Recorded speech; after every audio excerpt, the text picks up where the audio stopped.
নমস্কার বন্ধুরা, প্রত্যেক দিন মানে এক একটা নতুন নতুন রেসিপি। এই নতুন রেসিপিতে আপনাদের সবাইকে অনেক অনেক ওয়েলকাম জানাই। আশা করি আপনারা সবাই খুব ভালো আছেন।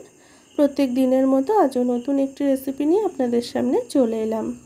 আজকে শেয়ার করতে চলেছি কচুরমুখী আলু বেগুন দিয়ে ভোলা মাছের একদম হালকা পাতলা একটা ঝোলের রেসিপি। এটি কিন্তু গরম গরম ভাতের সাথে জাস্ট ফাটাফাটি লাগে। এই রকম একটি মাছের ঝোল যদি গরম ভাতের সাথে থাকে তাহলে আর কিছুর প্রয়োজন পড়বেই না।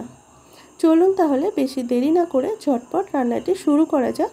তবে রান্নাটি শুরু করার আগে বলবো, যে সমস্ত বন্ধুরা আমার চ্যানেলে নতুন আছেন প্লিজ পুরো রেসিপিটা কন্টিনিউ করার জন্য অনুরোধ রইল। চলুন তাহলে রান্নাটি শুরু করা যাক। এই রান্না করার জন্য আমি 5 পিস ভোলা মাছ নিয়েছি। মাছটাতে লবণ, হলুদ এবং 1 চামচ সরষের তেল মেখে 5 মিনিটের জন্য ম্যারিনেট করে রেখেছি। 5 মিনিট পর এদিকে কড়াতে আমি তেল গরম করে নিয়েছি। পরিমাণ মতো তেলটাকে খুব ভালোভাবে গরম করে নিয়ে মাছগুলোকে একে একে ছেড়ে দিয়েছি।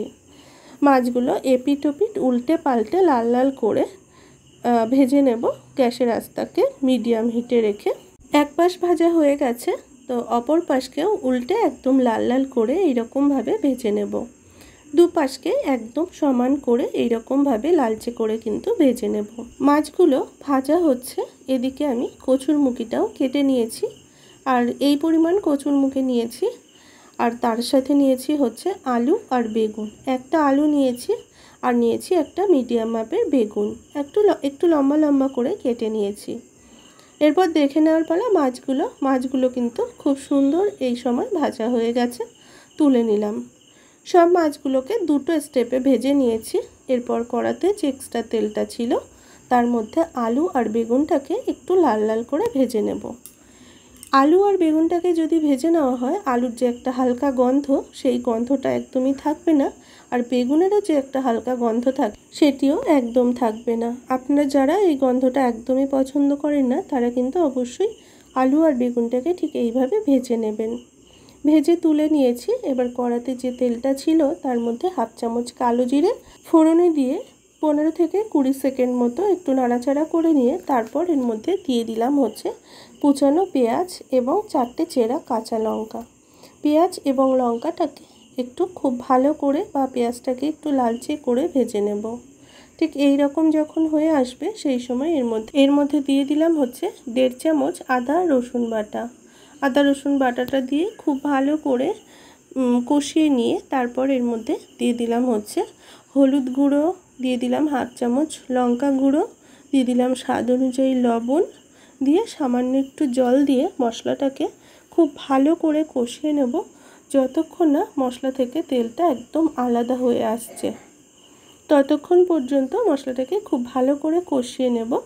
নিয়ে ঠিক এই রকম হয়ে আসবে তখন এর মধ্যে দিয়ে দিলাম হচ্ছে কচুরমুখিটা দিয়ে মিডিয়াম হিটে আমি 2 থেকে 3 মিনিট খুব ভালো করে কষিয়ে নেব।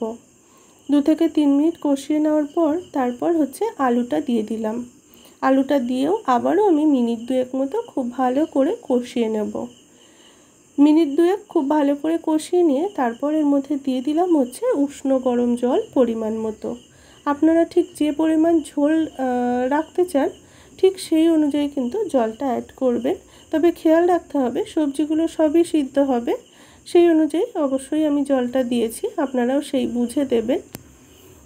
5 মিনিট ঢাকা দিয়ে মিডিয়াম হিটে আমি রান্নাটি করে নিয়েছি। 5 মিনিট পর চেক করে নিলাম, এখানে আলু কচুরমুখী খুব ভালো সিদ্ধ হয়ে গেছে। এই সময় আমি মাছগুলো দিয়ে দিলাম। মাছগুলো দেওয়ার সাথে সাথে এর সাথে আমি দিয়ে দিলাম হচ্ছে বেগুনগুলো যেহেতু ভাজা ছিল তাই অনেকটাই সফট হয়ে গেছে। আর অল্প আমি 2 থেকে 3 মিনিট যদি একটু রান্না করে নিই তাহলে বেগুনটা খুব ভালো বয়েল হয়ে যাবে। প্রথম থেকে বেগুনগুলো দিলে বেগুনের চিহ্নই পাওয়া যেত না, খুবই গলে যেত। সেই জন্য ঠিক এই সময় আমি বেগুনগুলো দিয়ে দিলাম।